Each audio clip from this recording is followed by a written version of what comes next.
or representatives from those businesses are here today.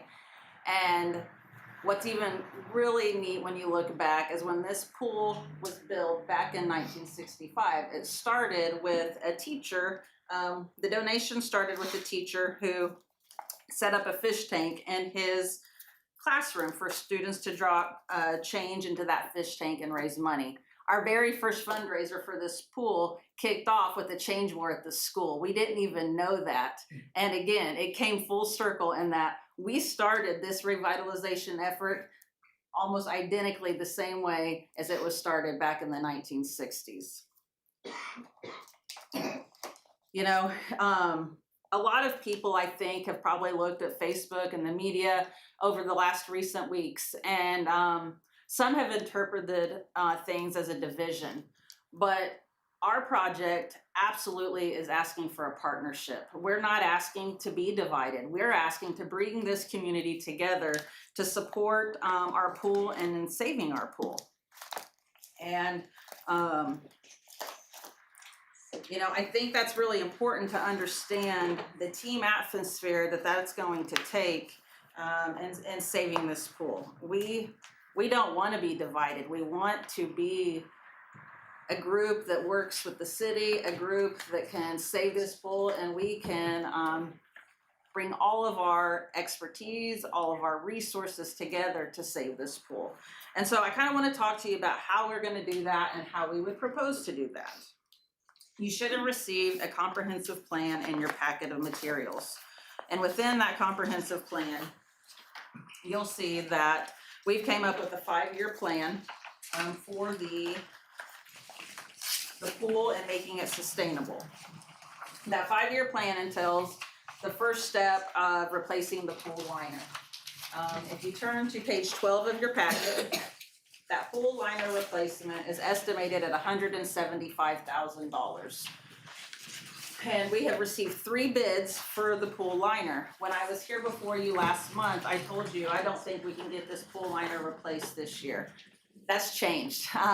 Ferguson Aquatics came out to our pool, assessed our pool, and gave us a bid for our pool liner. And that bid was $165,000. So actually a little bit lower than the projected cost and the projected ask here today. We're still asking for an appropriation of $175,000. Reason being, we don't know what lies underneath that pool liner once we rip it out. We don't know if there's going to be a crack the size of Grand Canyon. We don't know if there's going to be some small cracks or any kind of crumbling that's going to need to be fixed. And so we're kind of putting a little cushion there in case there are some repairs in addition to the liner. But it does go to note that Ferguson Aquatics indicated if we were able to take that liner out, that bid actually comes down a little bit more, so also leaving us a little bit more room to work with if there's some unexpected repairs. I would also like to say, because I got a question the other night, actually last night, about have you looked into other options of resurfacing the pool structure? We have actually looked into it. I didn't have the answer last night, but have since talked to individuals who have focused more on getting the bids and working with the people who could put the pool liner in. And we're told that it is possible that we could resurface the pool, but the expense is unknown, and whether that is a feasible option is unknown until we get the liner out. So since we know that the liner will work, we're kind of going for that appropriation so that we have that money to do the liner, but we've not ruled out the other possibility of a resurfacing as well. So with this 5-year plan, first year would be resurfacing the pool to keep it operational, keep it open. Because as you'll see in your packet, to close the pool, it's going to cost a lot of money. If we close that pool, you're looking at a projection, I think we were pretty conservative, of about $100,000 to $200,000 just to demo the swimming pool. I found that South Bend had to demo its swimming pool in 2025, and that cost them $440,000 just to demolish the pool in South Bend last year in 2025. Page 8 is where I break down the total 5-year cost of closure. And with that demolition, site and restoration, you also have to look at the lost pool revenue. That is not the same as lost profit. Nobody's saying that this pool has been bringing in a profit, but it is bringing in revenue that helps fund the pool. You'd also lose seasonal wages of those working at the pool. You have about 10 to 15 employees, teenage employees and adult managers working at that pool every year, and you're gonna lose those employees who then reinvest in the community, buy things in the community, shop locally in the community. You're losing that. You would forfeit grant funding potentials. Nobody is going to you could get a grant, I guess, to do something completely different, but ultimately if that pool's closed and the city does not back the reopening of the pool, nobody's going to extend a grant to this community for this pool. You're gonna see property tax revenue loss.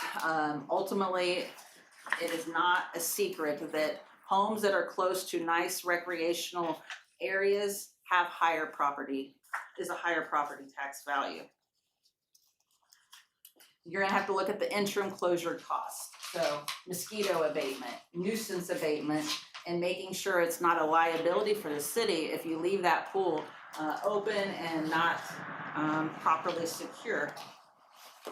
So ultimately, if you do a side-by-side cost comparison, you could fix the pool for $175,000 or demolish the pool, and I expect the cost to demolish the pool is, like I said, gonna be probably closer to $400,000 if you look at what South Bend paid to demolish their pool, and then you're gonna lose the other benefits that pool brings into the city.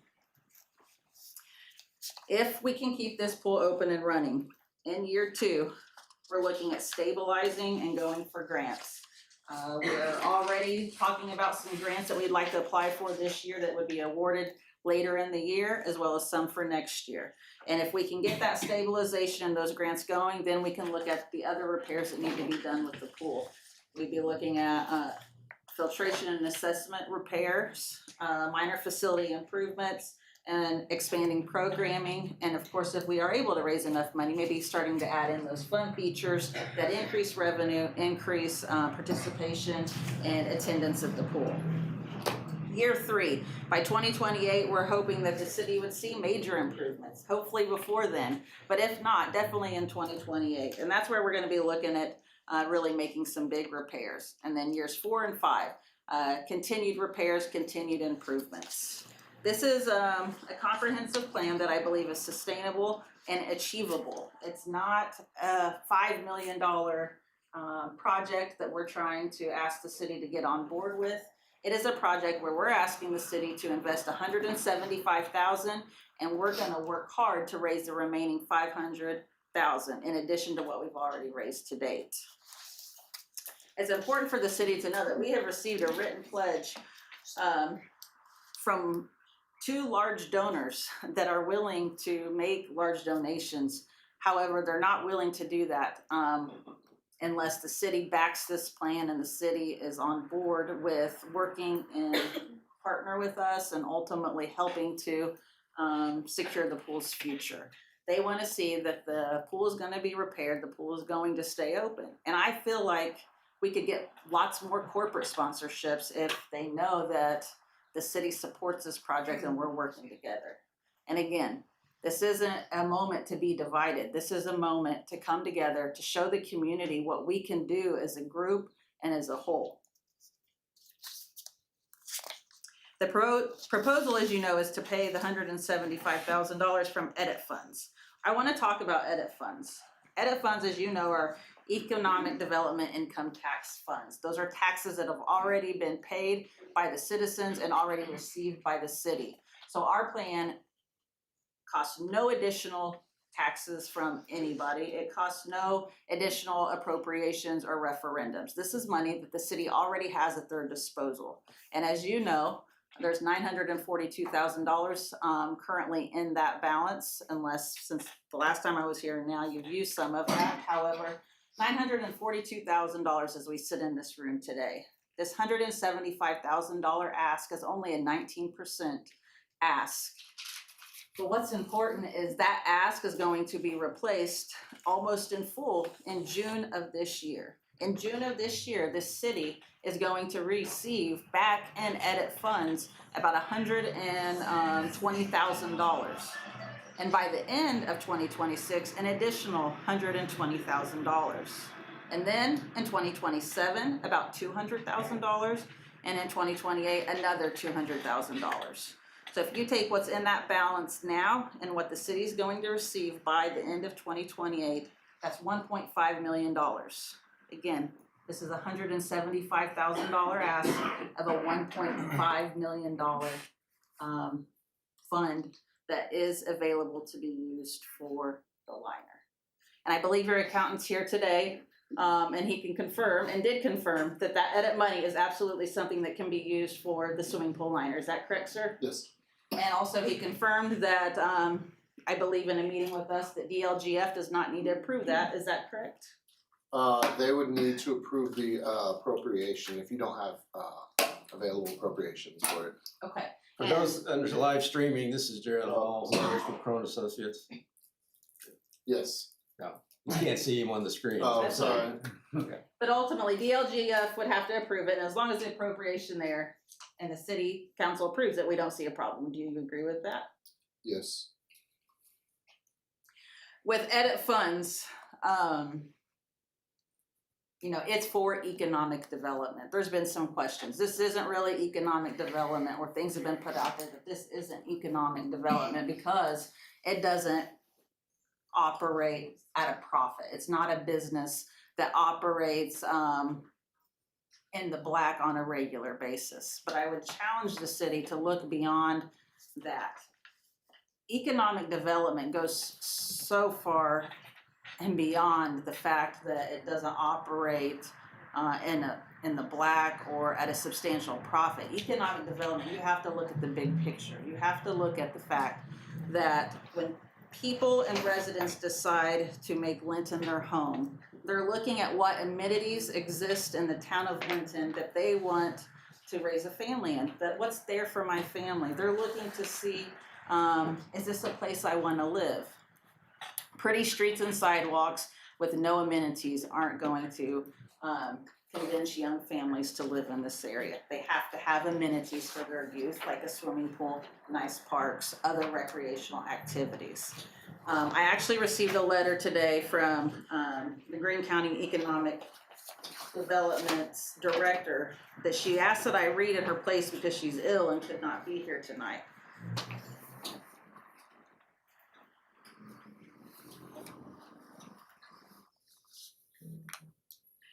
This is from Brianne Gerald, the Executive Director. On behalf of the Greene County Economic Development Corporation, I'm pleased to express strong support for the A.M. Reesher Pool Revitalization Project, beginning with the City of Linton's investment in a new pool liner. There has been a growing emphasis on quality of life and quality of place initiatives as Greene County continues to prioritize housing development and community growth. Projects like this are essential to creating vibrant, attractive communities where people want to live, work, and play. In addition to the pool, the City of Linton offers a wide range of recreational opportunities, including the Phil Harris Golf Course, Linton Bowling Center, Zoomies Roller Rink, Linton Cinema, Minnie Meyer Golf, and Humphreys Park, not to mention the many hunting and fishing opportunities available throughout the area. When a community provides amenities for residents, visitors, and tourists alike, it strengthens its position as a competitive and desirable place to call home. Economic development is not solely defined by job creation. It also encompasses population retention and attraction. Communities that invest in long-standing amenities, especially those that have served residents for more than 6 decades, demonstrate a commitment to their future. I'm proud to support the A.M. Reesher Pool Revitalization Project, which will play a significant role in ensuring the facility's longevity, enhancing future improvements, and increasing overall attendance. I look forward to seeing the impact of this investment and what can be accomplished through the City of Linton's continued support. Kudos to all involved in advancing this important initiative. And she did a quote here at the end, and I quote, "Never doubt that a small group of thoughtful, committed citizens can change the world. Indeed, it's the only thing that ever has." Margaret Mead. Sincerely, Brianne Gerald, Executive Director of the Greene County Economic Development Corporation. So I think it's important that we understand that this pool is worth paying for. This pool is worth having, even if it doesn't generate a huge revenue huge profits for the city. This is something that keeps kids out of trouble. This is something that is good for health, for elderly to have swim aerobics. We have swim team that operates through this pool. This is something that we need in this city.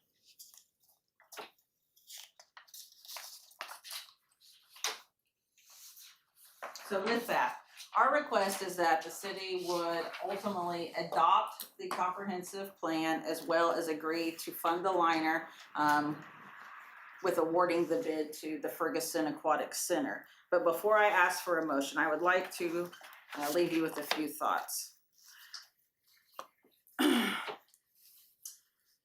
We are all on the same team. We've all heard the concept of team, that together everyone achieves more, and it's true. In order to continue to shape Linton into a community that offers a high quality of life for all residents, we have to work together, and it's not just a Republican issue or a Democrat issue. As a small rural area with no interstate access, we need all the manpower and brain power that we can get. One person or group cannot do it alone, so we must harness the energy and ideas of our many civic organizations, our local schools, our entrepreneurs, and those with the desire to improve and enhance our little city. If we set big goals and work together, we can achieve great things. The person who said that is Mayor Preble when he ran for mayor not too long ago. He posted that on his Facebook. And so I think it.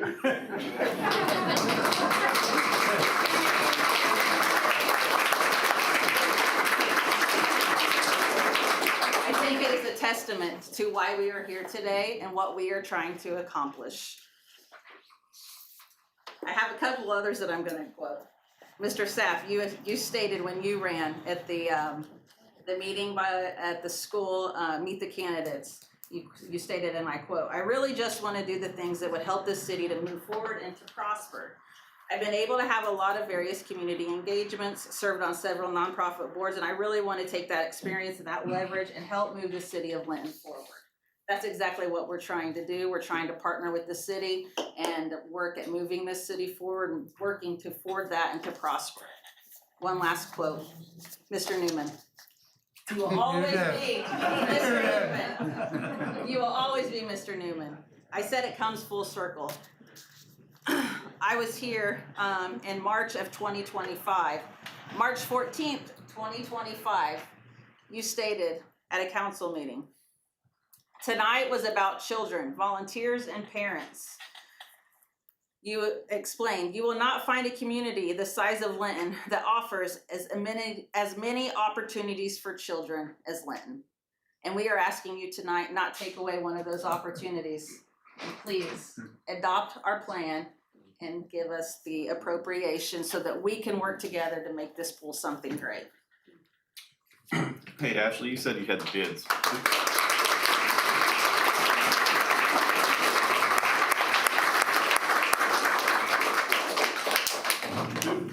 I'm sorry, I don't know anything about the bids, so who procured the bids? I did. Okay, and what was the process by which they were, I called the individuals and asked them. okay. You guys can obviously decide, to do whatever you wanna do, but because the liner costs more than $150,000, we have to have public notice of sealed bids, Okay. something like this. So you would have to publish a notice of invitation to bid, has to be published twice, at least once, 1 week apart, with the second notice published at least 7 days prior to the deadline. Okay. So, based on the cost of the liner, I don't think you can approve the purchase of it tonight if the city is buying it. Can we approve, not the purchase, but can we appropriate the money? I don't know the answer to that question. Well, I'd like I think you have to have a. We can't appropriate it right now. However, I mean, we can do an additional, but I'm looking at our appropriation report right now, and we only have 143,000 appropriated left. So an additional would have to be done. Correct, Jared? Yeah, you can't, you have to do public notice and a process to increase the budget.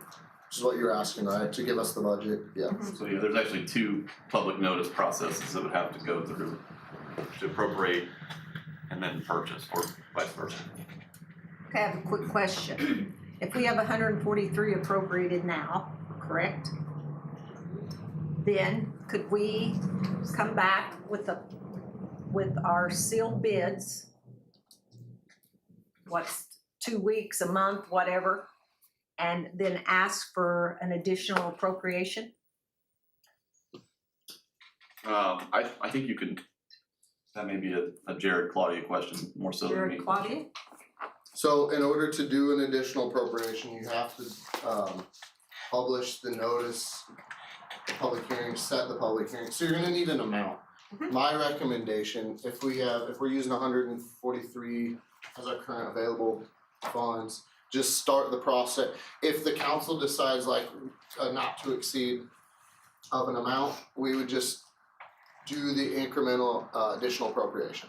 So if we want 175, then what is that, $32,000 additional appropriation to get it up to 175? I believe you all would make a motion to have Claudia start that process. And then everything would be set up, and then when you come to open bids, you open the bids and you can approve the budget. Approving the budget doesn't mean you're spending it or not, it just gives you the ability to. So if bids come in higher or lower, then, you know, you can approve up to an amount that you have budgeted. And can we do that tonight? Is that what you're saying? No, you have to have a public hearing. Okay, so we can't, what you're saying is we can't go ahead and approve the 143 tonight?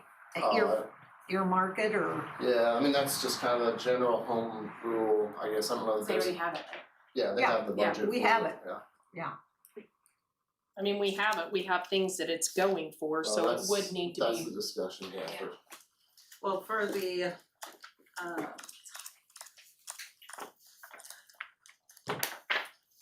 the pool liner quote, if you go with the Ferguson Aquatics quote, I mean, up front, is only required $82,500, so I'm not quite sure, how that would work in this scenario, I'm not, Yeah, the public purchasing rules are based on what the total cost is, not the okay. down payment. So how do we get this pool liner in before Memorial Day weekend? Based on the timeline that I just heard, I don't know that you can. You have to publish a public notice to get the additional appropriations, collect bids, and then open sealed bids. In my mind, that sounds like a 30-day process in itself. 6 weeks. 60 Just look, perhaps. yeah, just looking at the.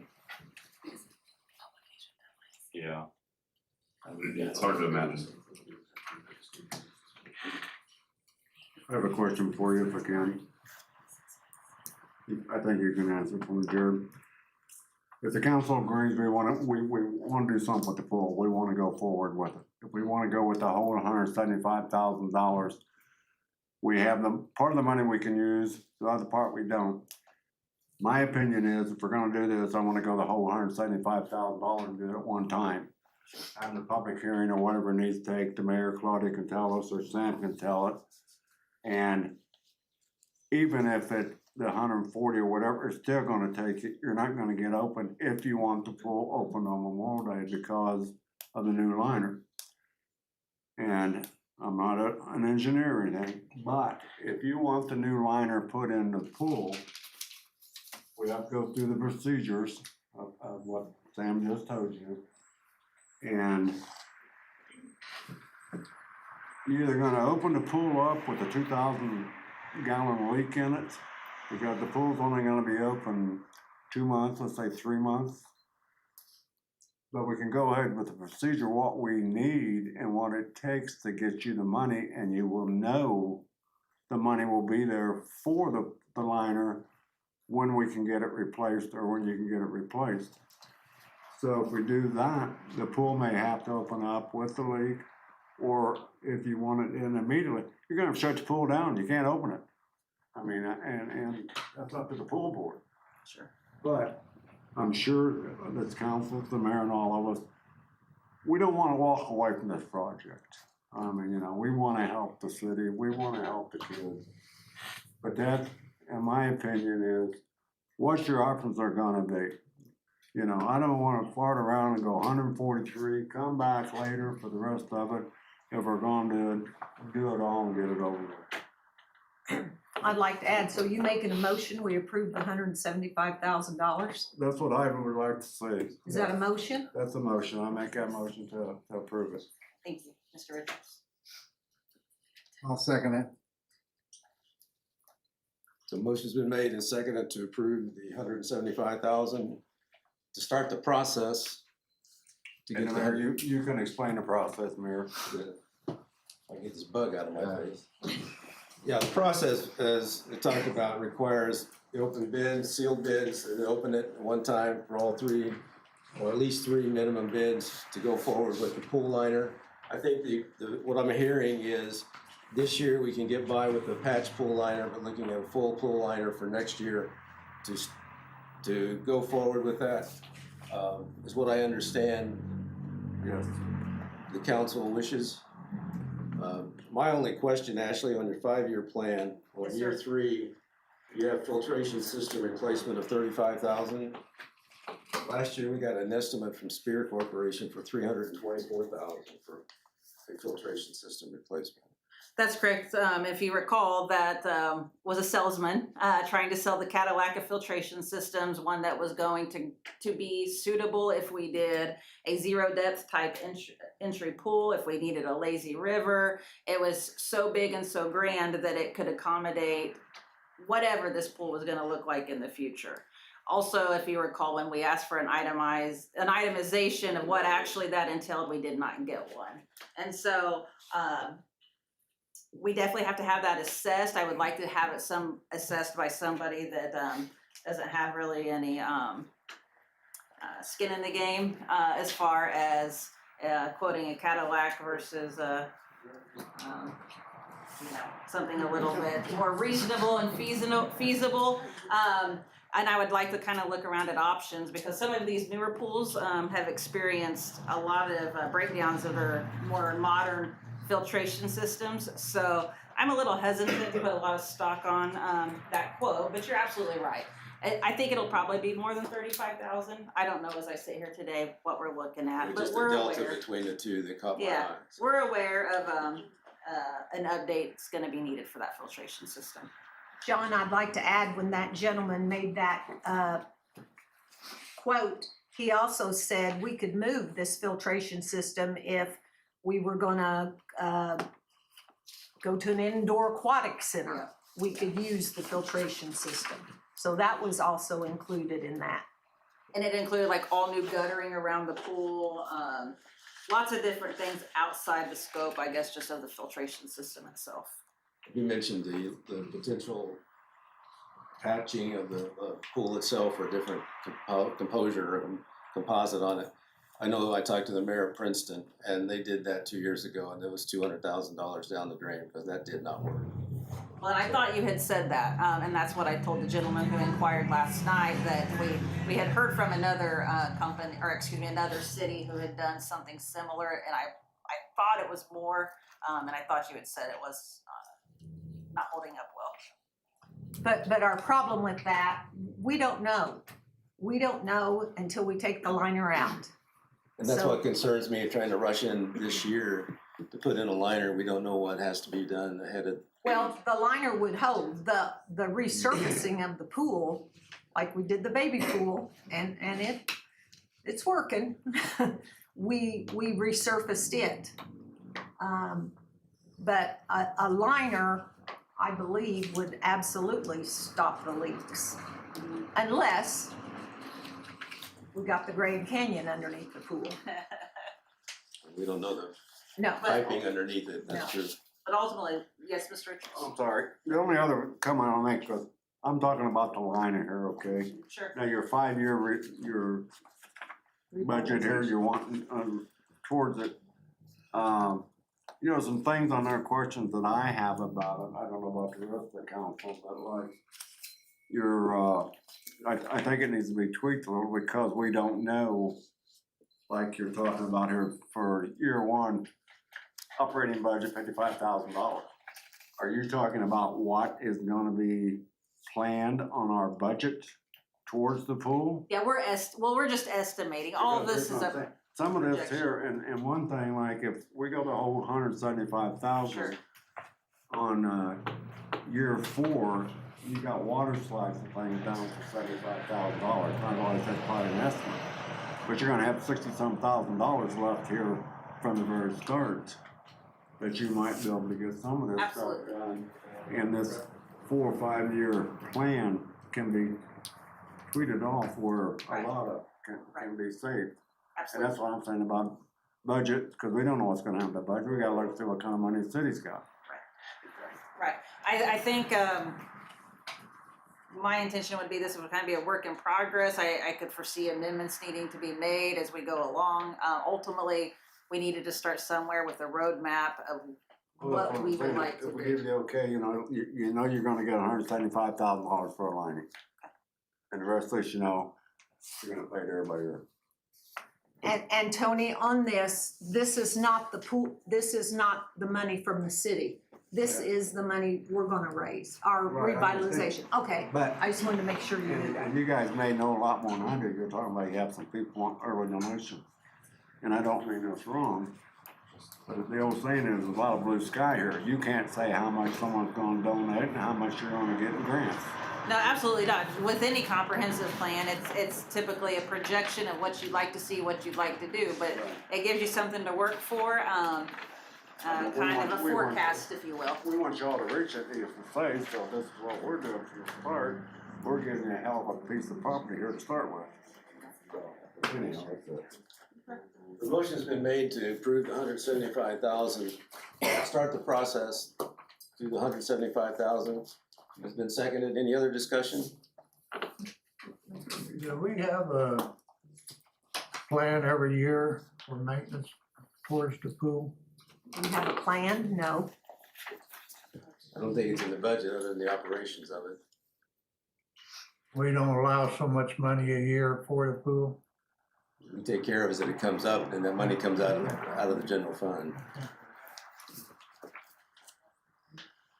We utilize the directions, please, from Carl, from the state prison to do a lot of the maintenance and get the preparations and all that ahead of time. And anything that comes up, we have to take care of. We clean it, in fact, they're coming May 13th through the 17th, I believe.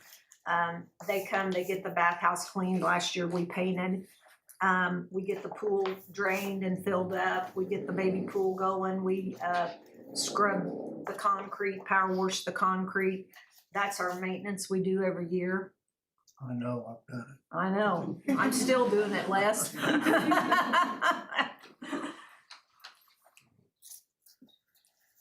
Any other discussion? Well, I would like to apologize. I didn't realize we needed sealed bids. Sorry, that's on me. Yeah, I think we sent our first bid over to the city, around March 20th, and nobody informed us that we would need sealed bids. We started sending those bids over, pretty early, so I apologize, we weren't aware of that. We're informed of the bid process. I just know I want a liner. One thing, that I believe I've learned, like today, that the bids would need to come to the city if it's the city is the one paying for that. Absolutely. There's a whole new process if it would be you guys paying for it and us reimbursing you. Absolutely. So- And this money, if this money is approved, this $175,000, it does not come to our revitalization program. It Would be directly from us. Yes, it goes for it. The bill comes to you and you pay the bill. And that's what we would need. Yes, I think some of the quotes have your name on them. probably because they emailed them to me. Yeah. State guidelines that we have to request the quotes with a certain time and date to be open. And like I said, I'll take the blame. It's on me. I'm passing around, I forgot, there was a lot of people that wanted to be here tonight, but due to youth softball starting tonight and lots of other sports commitments, they couldn't be here. And so I'm passing around basically 85 signatures in support of the pool and use of the edit funds. So I meant to give that to you earlier and I forgot. And then we had about 50-some students and teachers also sign up community support. So in total, well over 100 in support of our ask and our efforts. And again, just asking the city to approve this appropriation for the new liner. And it's unfortunate we didn't know about the bid process, but I'm optimistic that the city's gonna approve that appropriation.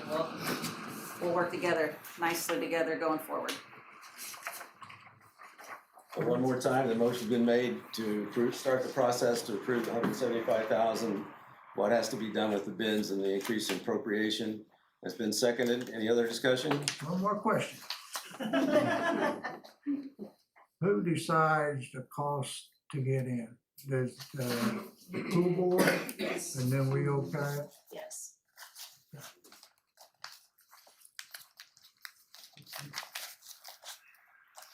Yes, is there something? I'm done. Okay. Any other discussion?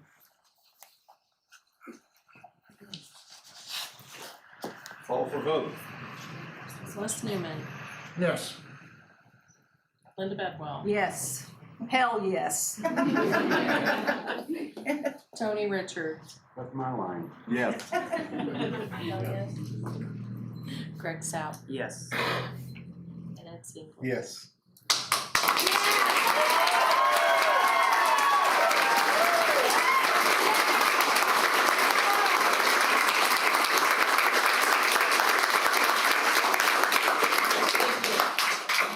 Ashley, I just want to thank you and your committee for what you're doing, have done, and what you are doing. It's greatly appreciated by us.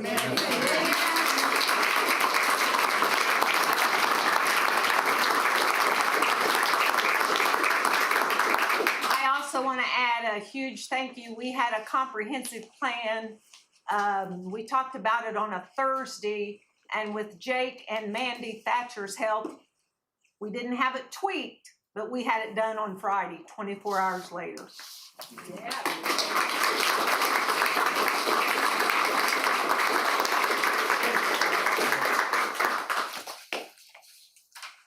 Moving on.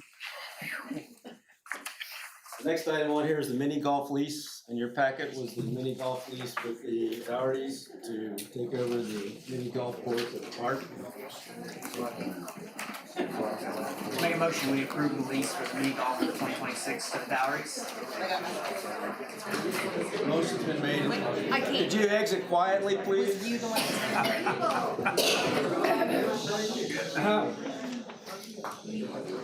We still have business to conduct. Gavel? Exit quietly if you're going to leave. The lease has been, the motion's been made and seconded to approve the lease grant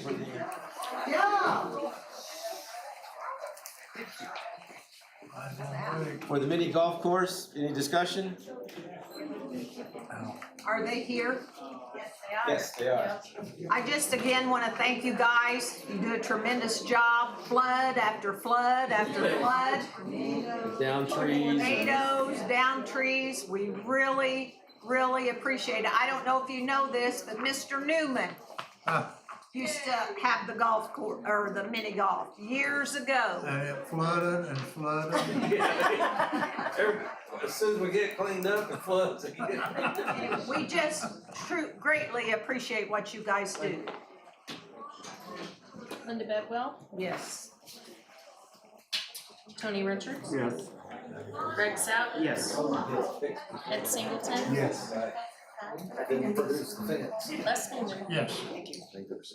All right, in your packet is ordinance 2026-02, bond ordinance first reading.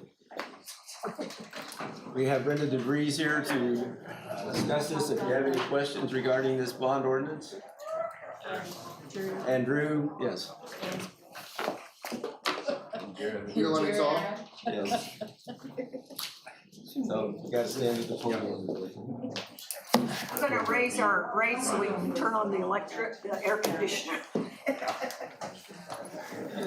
All right, thank you here. tough act to follow with the pool here, but it kind of goes hand in hand with the water, what we're talking about here as well. But I'm You don't just have gonna give- water, you don't have a pool. You don't have a pool, that's right. So I'm just gonna give a quick recap of what the public hearing entailed. Last month, we had a public hearing that involved 2 preliminary engineering reports, I'll call them PERs for short. We had one for a lead service line and one for the water improvements project. The lead service line PER, we discussed the harmful effects associated with lead, those requirements that's brought down by the EPA. For public water systems, it's required to maintain the utilities required to maintain a service line inventory, which the utility does have one at this time.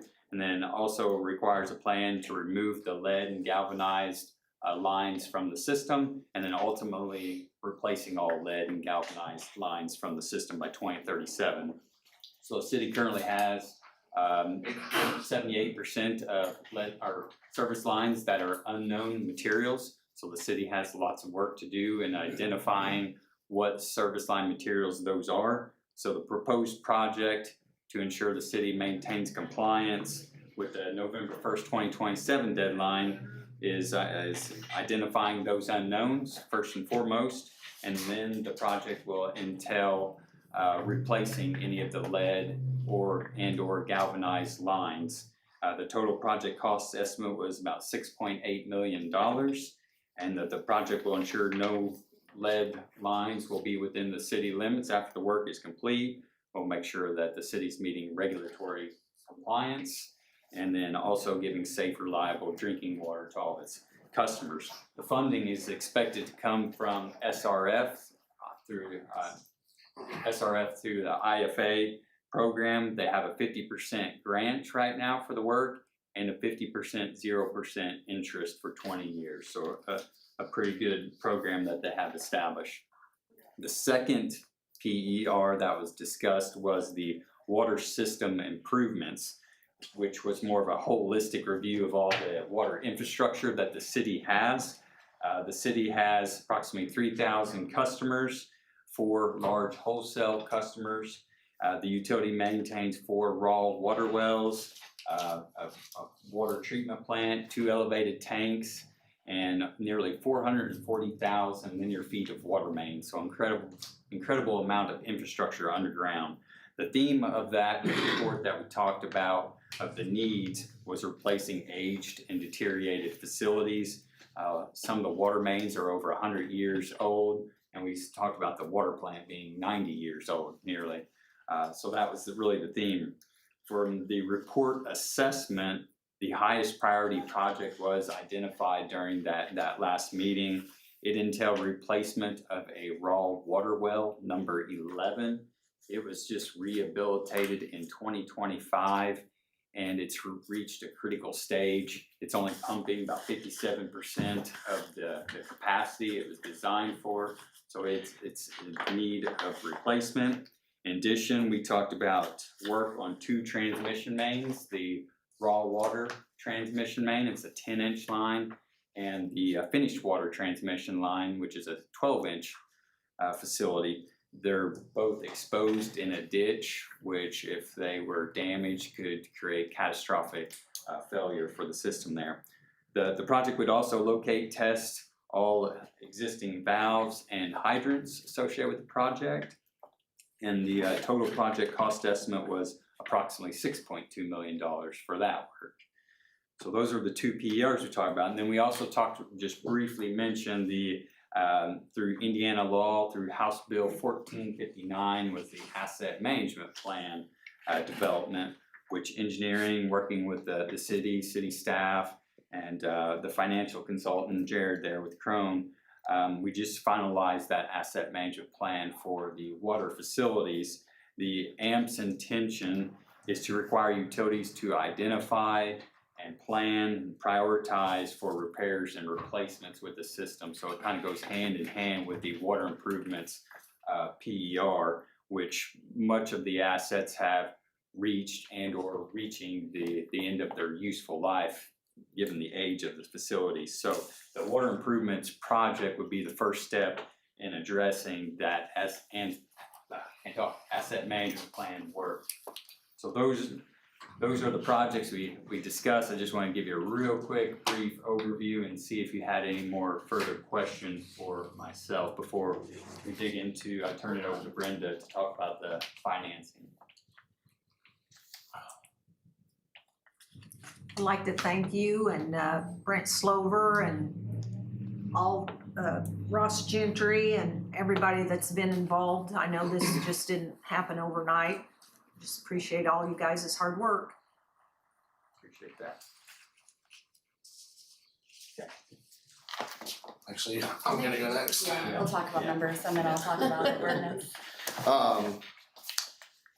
Claudia, do you have those handouts or did you already pass I do. those out? I just, so Jared Hall, Cronin Associates, financial advisor for the city. So, as Drew's mentioned, you know, we're looking at, an application's been submitted, tonight, looking, the bond ordinance to finance these projects, and, the question everybody wants to know is what does it do to the rates? And so, I'm here tonight to kind of talk about the potential rate impact. So what I've done here, and on the sheet in front of you, I've put together the two projects that Drew had mentioned. So you have the lead service line project, and then what I identified as the phase one project that he just covered. And so since we're still pretty early, we wouldn't look at actually doing the permanent financing on these until March of 2027. So no action on your part on any kind of rate change or any adjustments like that. But this point in the process, we want to make sure you all are kind of fully aware of potentially where we're headed as far as, you know, rates in order to support these projects. So under the lead service line, I don't know if Drew mentioned it, but the estimated project cost of that is $6,725,080. It would be, assuming you qualify for the 50% grant with the IFA, Indiana Finance Authority, that would reduce the borrowing amount to $3,362,540, which would be financed over 20 years at 0% interest. So Drew mentioned this. That's a pretty dang good financing opportunity to get some of these projects. It's an initiative, and Drew could probably speak to it more, but like it's an initiative of the state and federal government, I think, to get this lead service out of the system. So they offer these kind of programs to, you know, to get the work done. So Just note that's last year, the bipartisan infrastructure legislation. That was part of that, I think, so it's a 5-year deal, so we don't know what type of funding will be coming down the pipeline after this. That, you said that we could cut that in half. When will we know if you said it was at 6 million, maybe I wasn't listening. so yeah, if you look at under lead service, Yeah, you got and then you 6.7 million. That's Drew's Yes, estimates. and then you've got parentheses, when did, you said we were planning on getting, So we will be awarded, I don't know, is it gonna do it in I'm gonna talk June? about schedule next after this. Do you want me to dive into that? oh, I Go just ahead. was wondering when we were gonna get. Yeah. July, we'll know Okay. SRF has an opening, but I'll talk about that Okay, here in a minute. that was So my we'll question. know and then decide how much, Yeah, moving okay, forward. So no decisions are locked in, I don't think, tonight on the size and scope, but trying to show you the maximum project with, you know, the maximum financing. So if we, just that, so the lead service project, so currently we use 4,000 gallons as like an industry standard typical residential bill. So that's all the numbers I'll run off of. Right now, your 4,000 gallon water charge is $30.60. In order to accommodate $3.3 million, 0% 20-year financing, you would have to increase that rate to $34.73. It's about 13%, or $4.13. So that's that project. We have the phase one project, which right now, same situation. It's an estimate based on Drew and his team. $6,196,915. Right now, we are assuming it would have to be fully funded through a financing. There would be no grants. Not to say we couldn't get it, but I wouldn't bet on that.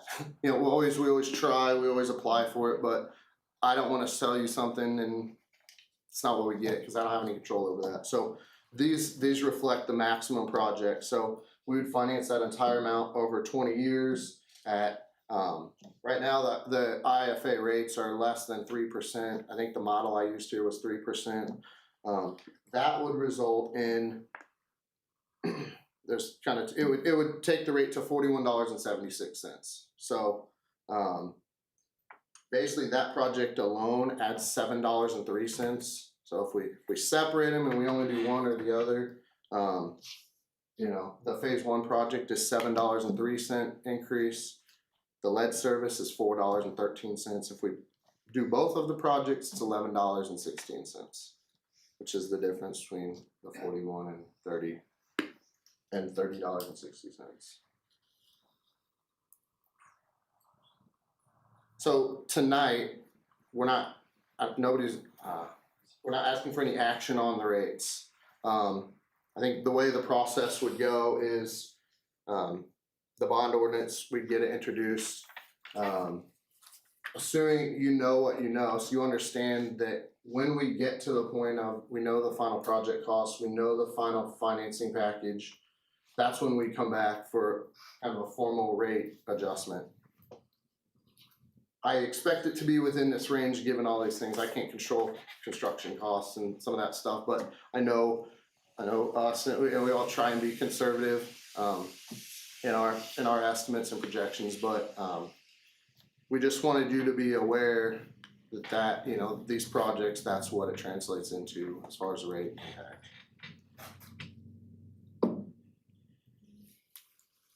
Questions?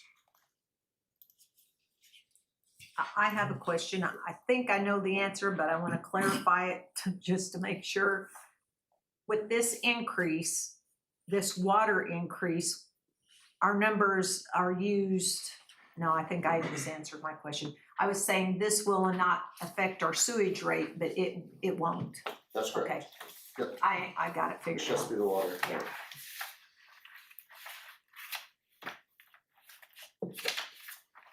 Oh, and the one I didn't, so one thing I mentioned, so the lead service line project, because it only affects, it does not affect your wholesale customers. So typically when we do across the board, it's a whole system-wide increase, and so we increase wholesale rates as well as retail or your traditional customers. Because the lead service line, really the project is only affecting those retail customers, the rate increase would just be on the retail. When I say retail, I mean non-wholesale. The phase one, that would affect everybody, wholesale and retail. It's on the note, those notes down below, they're 1 or 2. But I showed, you know, the residential impact, customer impact on the illustration here. Jared, these rates would go in effect after you close the loan. Yeah, so assuming we would close on the financing in March of 27, we'd probably be back in early 27, you know, December, January, February, something like that. Yeah, I'll talk about schedule then, kind of jump in then. Yep. Turn it over to you. I should have just stayed in my chair.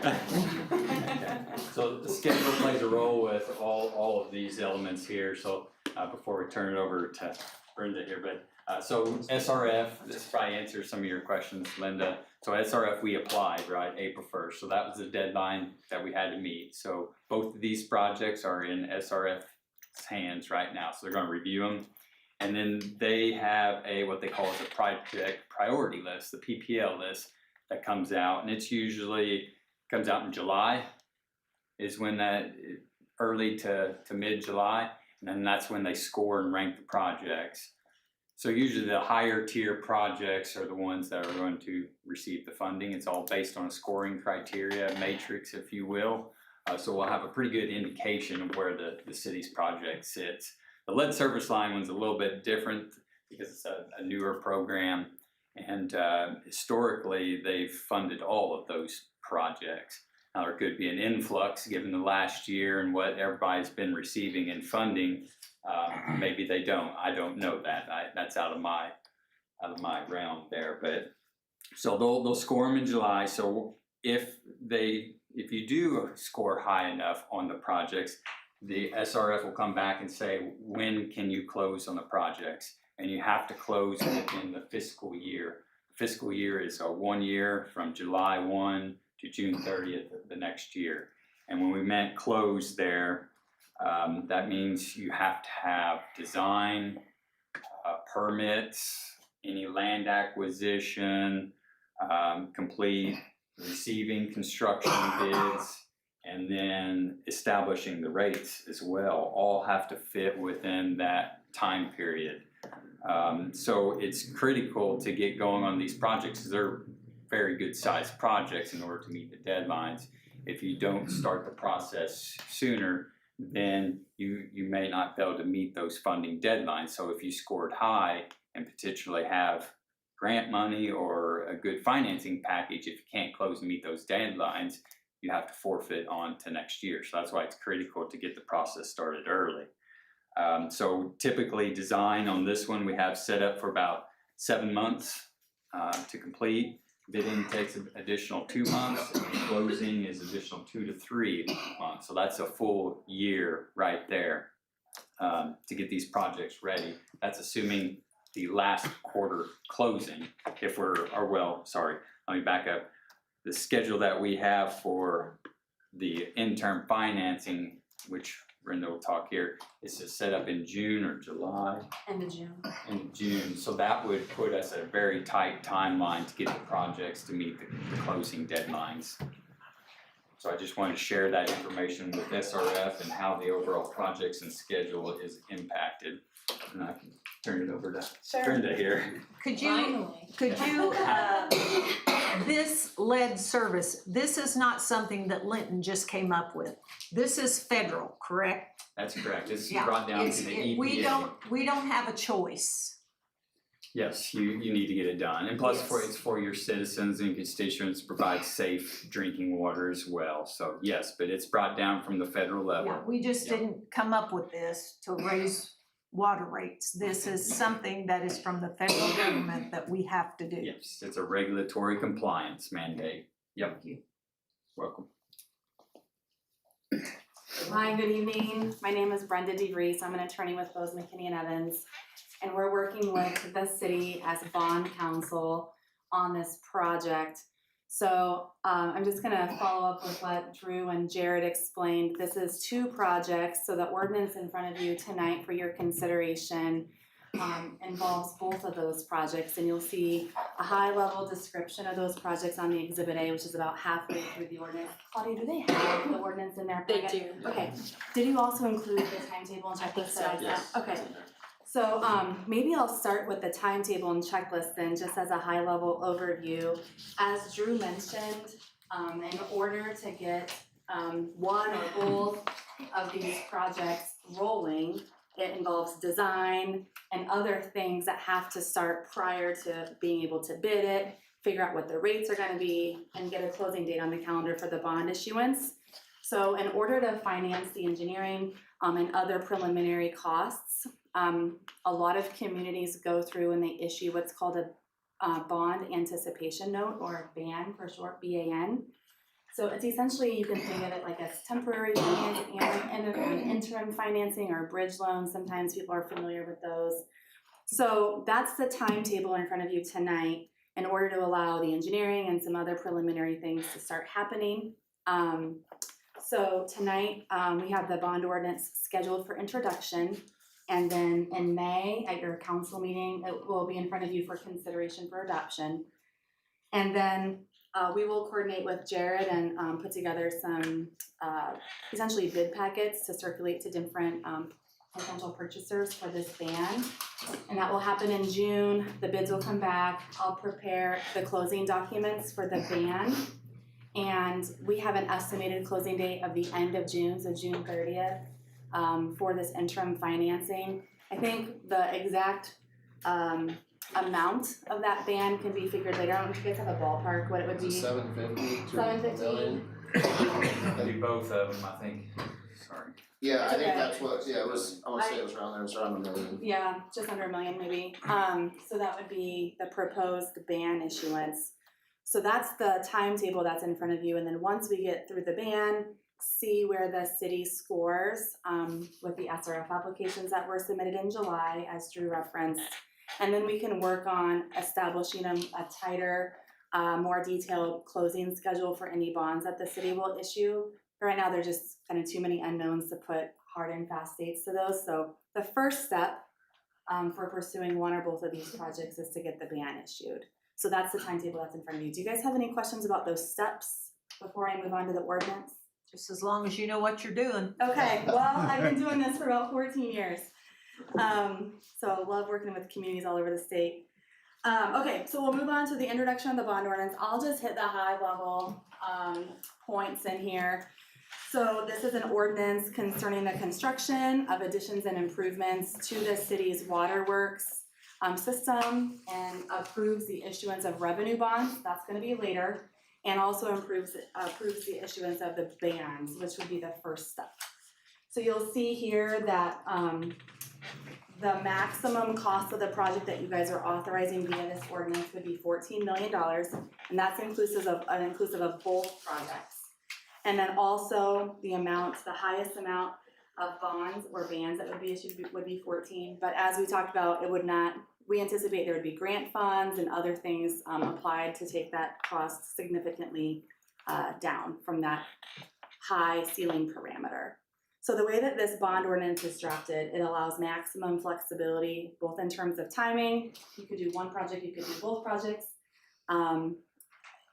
I think the plan right now is to place any bonds through the SRF program, but there's also language in here that allows the city to go out and do a competitive sale, negotiate to another purchaser. So it's just, it's hard to know what the environment for selling bonds or issuing bonds is gonna be in a year from now. So this is just drafted with maximum flexibility for purposes of the city moving forward.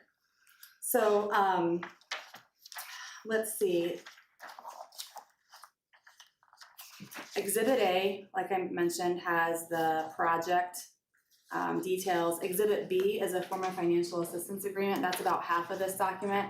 That's a required form from the SRF program that if these bonds were to be issued through SRF in the future, in about a year from now, that's a document that will be finalized and signed at the time of closing with the SRF bonds.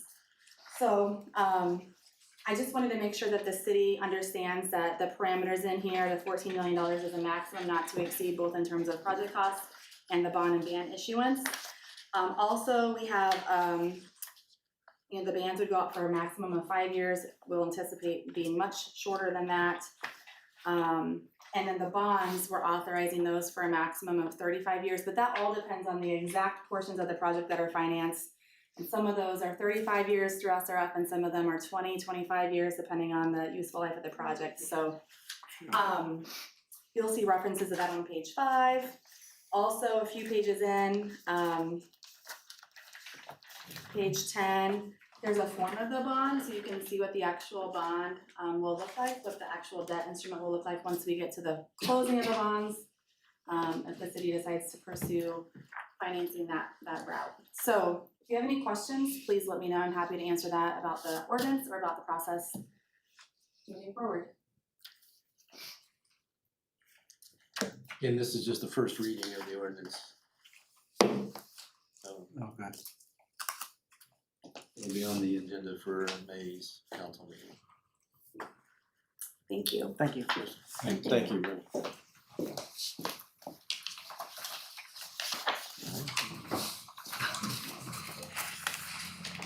Next item, the RDC report. Guys, there, we get back. Again, this is the last one, I think.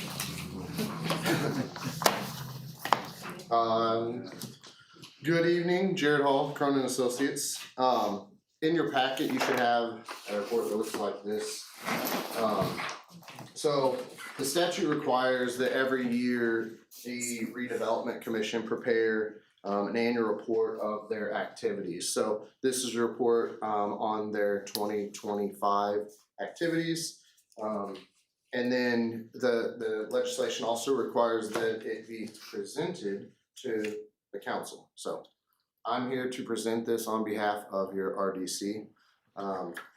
There's also most of this information gets uploaded to Gateway, which is the online public portal for people to find this information if they want to look it up. So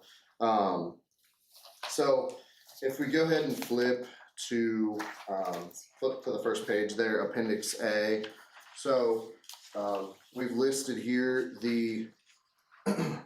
these were the acting commissioners as of 25. I don't know if they've changed or not, but this is who was there.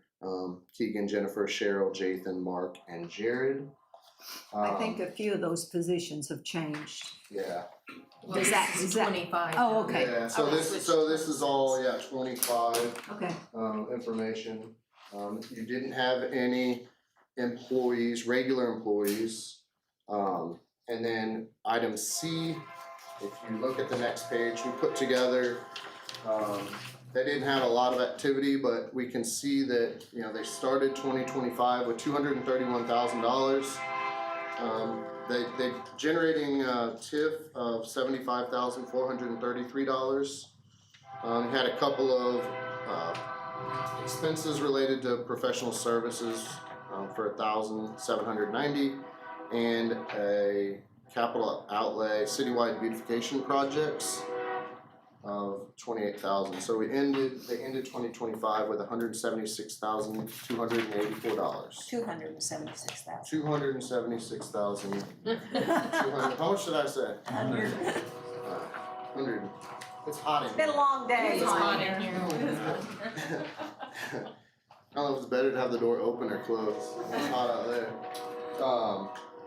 So that covers the financial information. You did not issue any grants or loans, the RDC did not.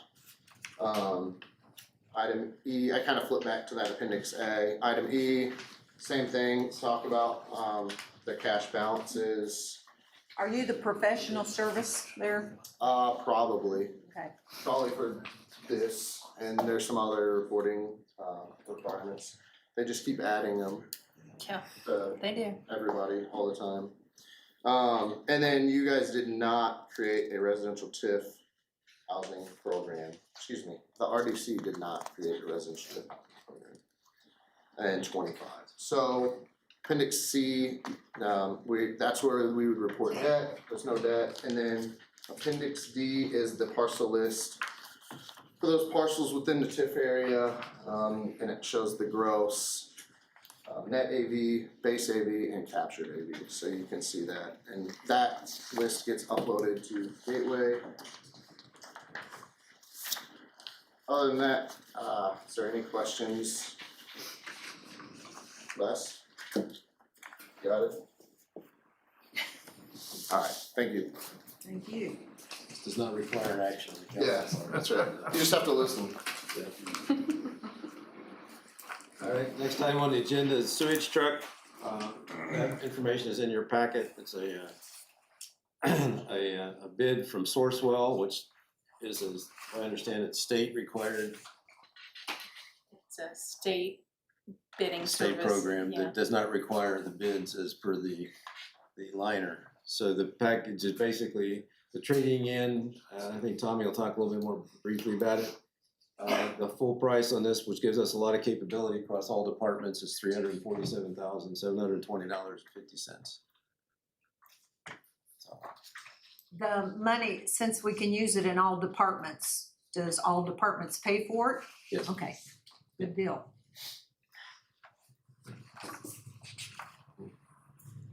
Need a motion to approve this buying of this package, or this truck? I make the, Go ahead, Linda. I'll make the motion, we buy the sewage truck. I'll second it. Motion's been made, seconded to buy the sewage truck as submitted from Sourcewell. Any discussion? Call for vote? See where I'm at, sorry. We don't care.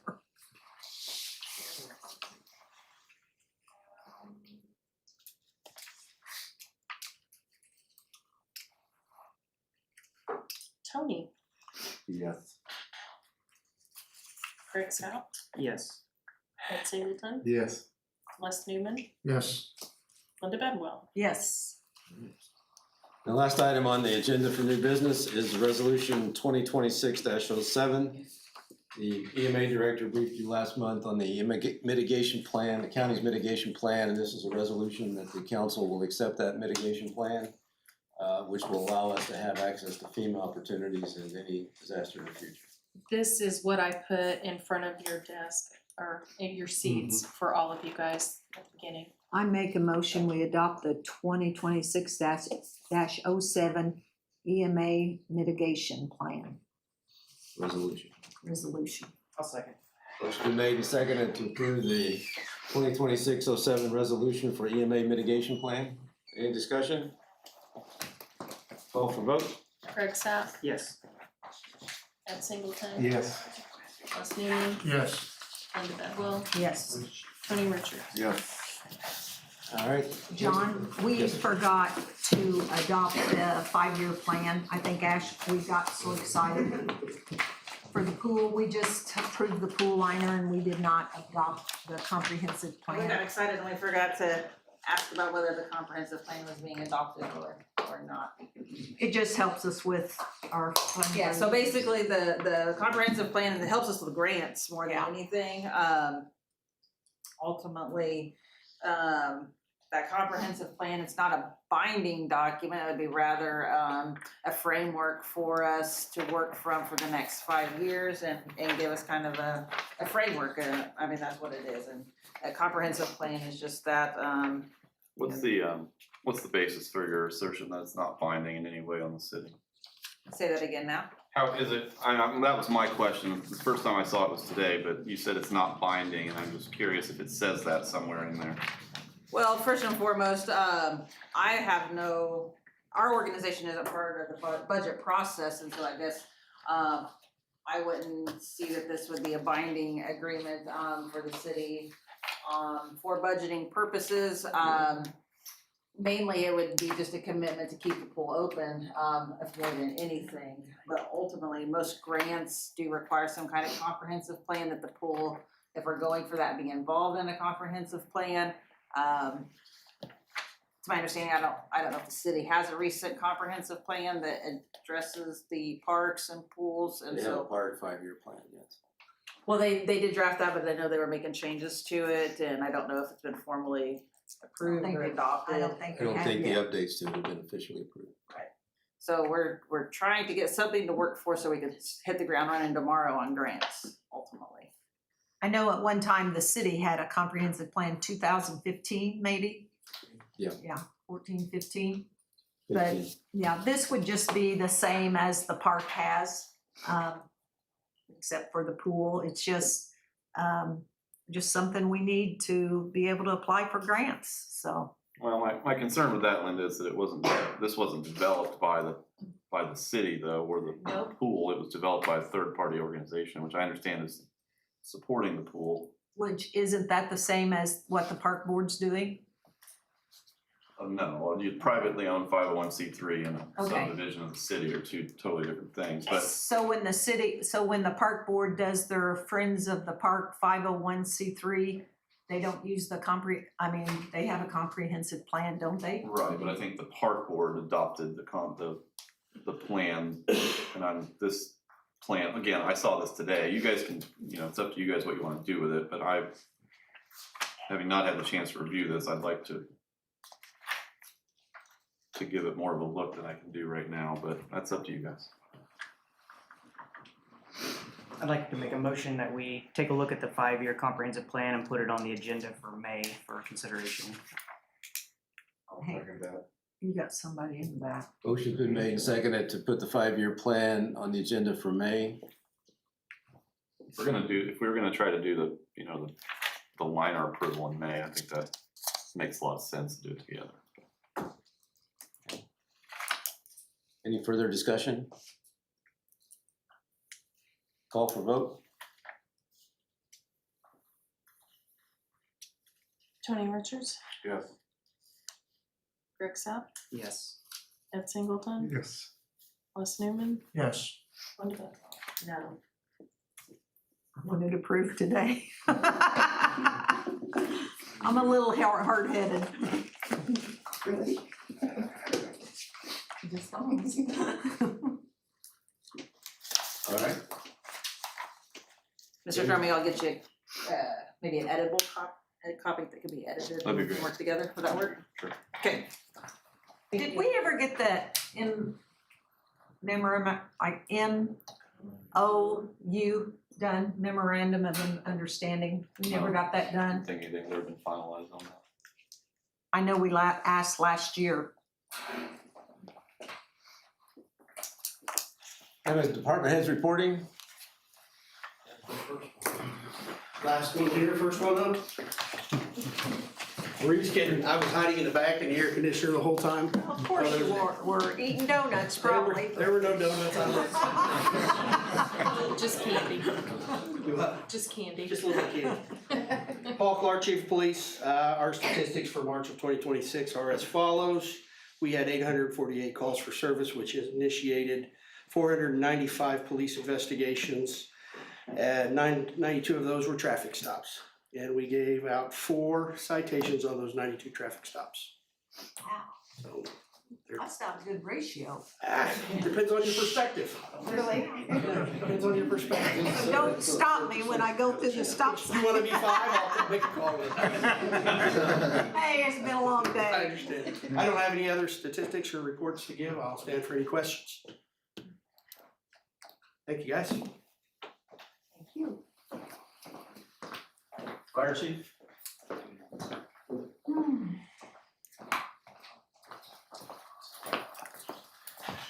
Evening, James Phillips with Fire Department. Run report, 99 total runs in March, 24 of them were fire related, 75 of them were EMS.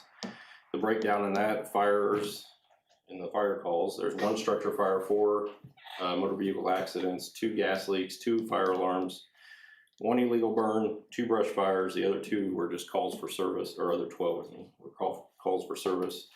EMS calls, there was 35 transports, 21 lift assists, 7 assisting other ambulances, and 12 other calls for services.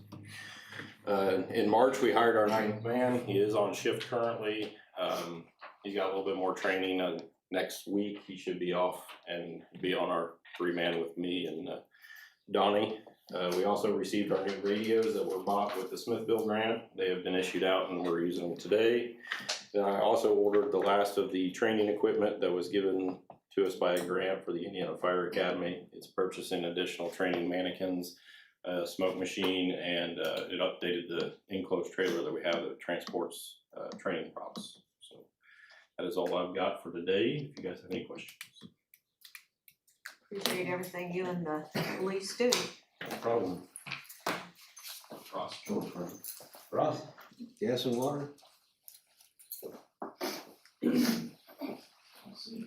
Hi, Ross Gentry, Gas and Water. I want to start first and foremost, thank you guys for being here and providing insight on the project coming up here. As always, thank you for all the hard work. Mayor Preble, Brent Slover, everybody involved behind the scenes, council for always sticking with us and going along with it. Something that's well overdue, in my opinion. I think whenever John was elected, one of the first things we discussed when we sat down was where we can improve it. And we've come a long way. It's finally nice to see a plan coming in place. For our business, we have started our hydrant flushing this week. They started yesterday evening. Plan is to finish up by 6 a.m. on Thursday evening, so it's taking place 8 p.m. to 6 a.m. the following mornings. So not a whole lot of traffic out and about, just anybody that is out and about, the public, be careful. You'll see those guys. Want to protect those guys first and foremost, of course. My monthly numbers, we had 249 locates over March. Boring crews are in town and going pretty crazy, so that's really taking up a lot of our time. I will apologize to anybody that has called in work tickets if they're still waiting on them. Obviously, it's on emergency first and then working our way down after that. So we only had 6 water leaks, so that's a plus. Only 1 city side gas leak that we had to repair. 20 after-hour calls, with 9 of those being gas-related, so customer gas leaks. 10 water calls and 1 emergency locate call after hours. So other than that, I don't have much.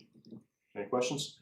I was just gonna add with the boring that they're doing for the internet, I know, the finishing, I guess you might call them the finishing crew that's putting the dirt down and the straw down. There's a whole new crew. They started, Monday.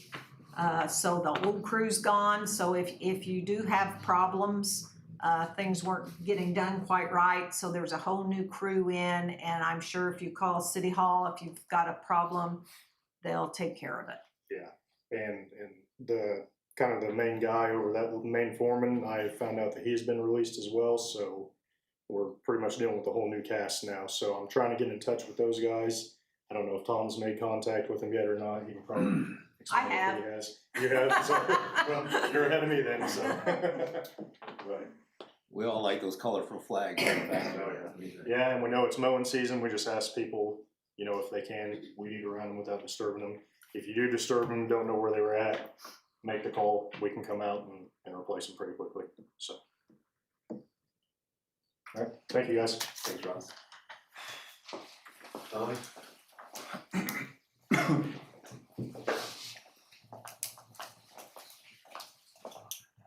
Evening, Tom Bailey Street.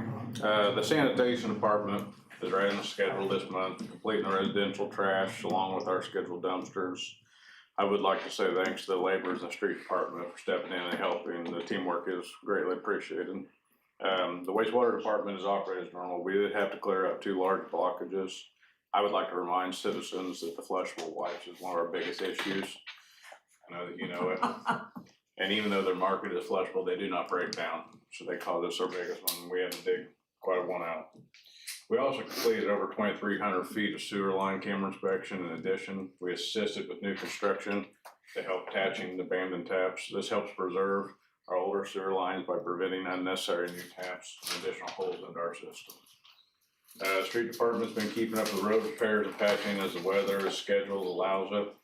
We've also been attending to the brush and the leaves when the time can permit it. If any of the citizens have any concerns, please contact City Hall. Give us a work order, helps us keep on track issuing it. I have nothing major to report on stormwater side. And the community crossings, it's tentatively looking at starting around October-ish, but nothing is finalized yet, but just kind of keep you updated. There you go, Paul. Seems like it's good. Yeah, number 5 right there. And I will not bore you all with the rest of the specs and everything on the truck. I want to thank the council. It's not only just going to be a wastewater truck, it is a combo hydro excavator. So yes, in the waste department, we've always been able to only flush lines, which also leads to the long-term damage down the system. We'll be able to collect as we jet now. Will also allow us to bring certain jobs into our departments that are hiring out, as such as lift stations, pits, cleaning in-house. Stormwater will definitely use it for basins. The electric department will use it for setting poles, and the water and the gas department with hydro excavations and not making line strikes. It will have quite a bit of cost savings, but I'll just cut it down. We currently operate off a 95 just jet pipe hunter system. We have no way of catching what we collect. This investment is going to allow us to properly maintain the 28 miles of sewers, prevent costly infrastructure damage, improve efficiency and safety with workers themselves too, and provide support across all the departments. So I do appreciate council going in on it. Is there any questions?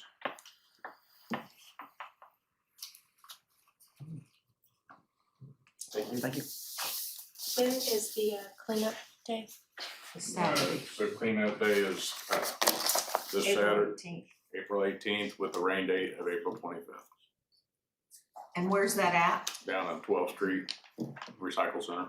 Okay, and you have to bring, your city utility. Just your resident. John, are we taking tires or not taking tires? We do not want to take the tires, but if they bring them, then we will take them. But they're technically to be over Switch City on the 22nd. On the Like I say, 26th? That's where they're supposed to be delivered. Yeah, I thought they were having the tire amnesty day over there. 22nd, yeah, in Switch City's location. And we get a grant from the state for that, and on that April 22nd date, a family member can bring 10 tires off the rim and, no commercial, like. Agricultural tires, Yeah. construction, yeah. Just 10 limit. And that is at Switch City on Wednesday, the 22nd. I think they're open 8 to 4. 8 to 4. Thank you. Leave the rest of them up in this pond. You have electric back there? Kevin couldn't make it tonight. Kevin couldn't make it? Okay. Public comments. Jeez, I think they all left. Oh, jeez. John. I don't know what the last name is. Is John here? It was for the pool. It's got TON on the end, but I can't read it. Hatton? Okay, Jason Whittingham, I know left. Debbie Whitehead? I'm here.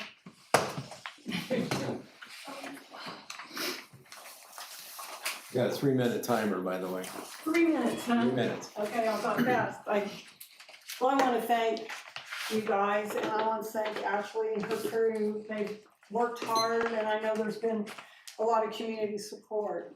I'm a lifelong resident and a business owner, and I wanna see them kids have a pool. That's my main goal. But also as a business owner, I have a campground. And the 2 top questions I'm asked when somebody calls, I'm thinking about coming to the area. Do you have internet and do you have a local pool? So that makes people's decision when they're coming to town to visit. And if we don't have a local pool, then they're gonna go to Shakamak and they're gonna go get donuts at Casey's instead of Leaping Lizards, and they're gonna go get sandwich for lunch at Jack's Place instead of the grill. So, you know, it trickles down and costs everybody. So I think it's wonderful. And what she had talked about, the teamwork, I think if you pass that comprehensive plan, it's gonna make the community see that everybody's on the same page, everybody wants the pool, everybody's working together. And I have talked to several business owners that said, well, we wanna donate to the revitalization, but do we know our money will count? Are they gonna keep the pool open, and is the city on board? And so they really wanna see the pool open, but they wanna know their money's gonna count if they donate it. So I think everybody being a team and the 5-year plan, and then the vote you did today is gonna make a big impact on that. I think their money will grow, and I think the community will appreciate all you guys have done and all they've done. So thank you so much. Bill Bedwell? He left, I think. He left? All right, Is that it? that's it. That's all that's on the list to sign up. I'm here. Is my name on there, John? It is not. Okay. There were 2 lists going around, you probably got confused. There was 2 lists going around. I signed it, that's not, hey, that's fine, if it's not on there, that's fine. You want him to speak? Come on, you got 3 minutes. All right, 2.5 now. Hit the button. I'm not gonna take you say anything bad. But. You have 3 minutes. It won't take that, but Debbie's right. This community needs everything for young kids. All right. Now, talk about the comprehensive plan. I was on the first park board member whenever John Wilkes set it up. Okay, they had a comprehensive plan for about 5 to 10 years. And there was a copy of it around here. Now, I don't know where it's at or anything like that, but it was there, I saw it. All right? Now, these are the things that you do need. you've gotta have that plan to get anything done. Now, I started out on Humphreys Parks where we started out. And we did. We put trees in, we did other things and everything like that. It's got it up to where it is right now, basically. Plus, there was a little bit more. Some of the other members of the board went ahead and moved it on up. Alright, now, this community has over 500 acres of properties around here. That's not doing anything for them. It's not making them any money. All it is, it's costing them money to be out there. Okay. There is plenty of things out there for kids to do. There's, Conservation Club has 11 lakes on it, on the Conservation Club. The Boy Scouts, it's got 3 or 4 on it. Sunset, it's got 50 campgrounds out there. All right? These are the things that you wanting people to come to this community. These are the things that people are gonna come to this community for. They're gonna come when their kids have things to do. All right? We're trying to get the fishing here, we're trying to get this conservation club opened up so we can get out there and fish. And use the lakes that are there. So, these things that I think that should be done, and it's neat, it's gonna benefit everybody. Every kid, not just swimmers, not just the archery people, not just the motorbikers, not just the soccer people, every kid in this town. And if it's set up right, you could probably get all Green County. 3 People minutes, 3 minutes have expired. Okay. I didn't say anything bad, did I? So, That's it? Would somebody like to motion to adjourn? I'll make a motion, we adjourn. I'd like to say something first. Sorry, just calm down, Les, you'll make it. I would like to thank the council for putting the faith in our revitalization program. And Dick, about 99% of the time, I don't agree with you, but you said it right. And I want to tell you something, you've got 2 people sitting in this audience, the Thatchers. You guys need to contact them with the Conservation Club and use some more of that edit money. That's all I got. I make a motion, we adjourn. Motion's been made. Motion's been made and seconded to adjourn. All in favor? Aye. Don't call for a vote. Aye. You want these? Greg, you want those back? Yeah, she wants these, yes. I need you guys to sign these. What time is it? It's my bedtime. It's my bedtime. So my response to him was, first thing Carol's gonna ask me is to keep your mouth shut.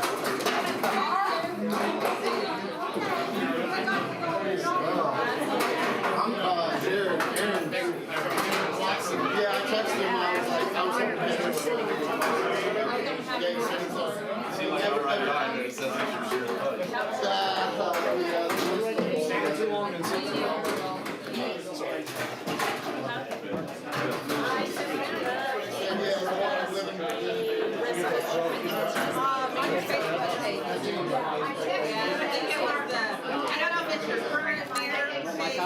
I do.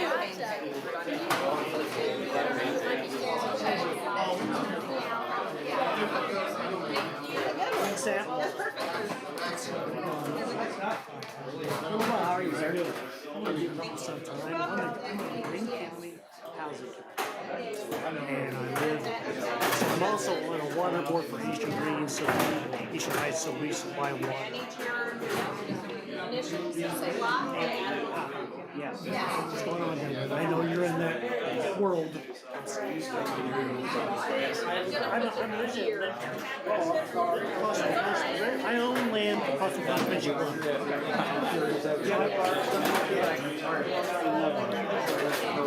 I know. Did Les leave?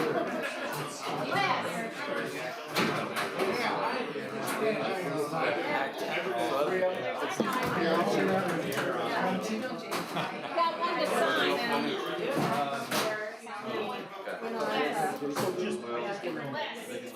Be back here on top.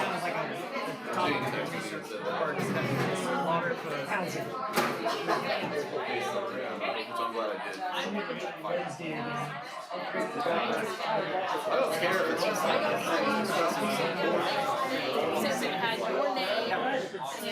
Good day. One Amber. It's all good.